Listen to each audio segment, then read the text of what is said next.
ఒకవైపు తెలంగాణలోని ప్రతి ఆడబిడ్డ అలంపూర్ నుంచి ఆదిలాబాద్ దాకా, సూర్యాపేట నుంచి నారాయణ ఖేడ్ దాకా మొత్తంగా ఎక్కడికక్కడ దసరా పండుగ వచ్చిందంటే దానికంటే ముందుండే సద్దుల బతుకమ్మ కోసం ఎదురు చూసే రోజులు మీకు తెలుసు. అట్లాంటి బతుకమ్మ తెలంగాణ ఆడబిడ్డలకు గౌరవం, తెలంగాణ ఆడబిడ్డలకు ప్రత్యేకమైన బతుకమ్మ పండుగను మరి రూపొందిస్తూ అందులో వారికి స్థానం కల్పిస్తూ బ్రహ్మాండంగా తెలంగాణ సంస్కృతికి చిహ్నంగా ఒక చేతిలో బతుకమ్మ. గద్వాల పోచంపల్లి నేతన్నలు, వాళ్ళ నేతలు మొత్తం ప్రపంచవ్యాప్తంగా ప్రసిద్ధికెక్కిన నేతలు. ఆ చీరలను ఆ పట్టు చీరను ధరిస్తూ ఆ దేవతామూర్తి మన గద్వాలు పోచంపల్లి నేతన్నల నైపుణ్యానికి, కళా నైపుణ్యానికి ప్రతీకలాగా ఆ చీర ధరించి ఆ పట్టు చీరతో తెలంగాణ తల్లి. కరీంనగర్ నుంచి వచ్చిన వెండి మట్టెలు, భౌగోళిక మెట్ట పంటలు, మన ప్రాంతంలో పండే మెట్ట పంటలకు నిదర్శనంగా జొన్న కంకులు. ఈ రకంగా ఎంతో ఆలోచనతో చూడంగానే దండం పెట్టాలనిపించే విధంగా బ్రహ్మాండంగా భరతమాత ముద్దు బిడ్డగా, రాజమాతగా అందమైన కిరీటం.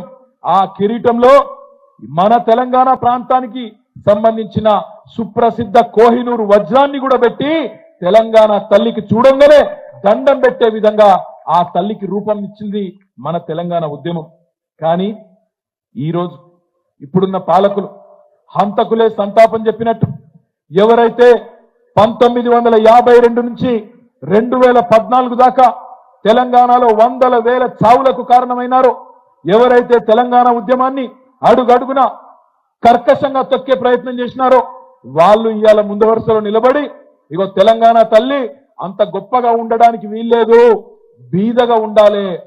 తెలుగు తల్లి గొప్పగా ఉన్నా పర్వాలేదు, భరతమాత నెత్తిన కిరీటం ఉన్నా పర్వాలేదు, కన్నడ మాత నెత్తి మీద కిరీటం ఉన్నా పర్వాలేదు, తమిళ మాత నిండా ఆభరణాలు వేసుకున్నా పర్వాలేదు, కానీ తెలంగాణ తల్లి మాత్రం ఒక బీదరాల్లాగా ఉండాలి, రాష్ట్రం దివాలా తీసినట్టు కనబడాలని చెప్పి ఇవాళ ఉన్న దివాలా కోరు పాలకులు వాళ్ళ భావదారిద్రానికి ప్రతీకగా తల్లి రూపాన్ని మారుస్తా ఉన్నారు.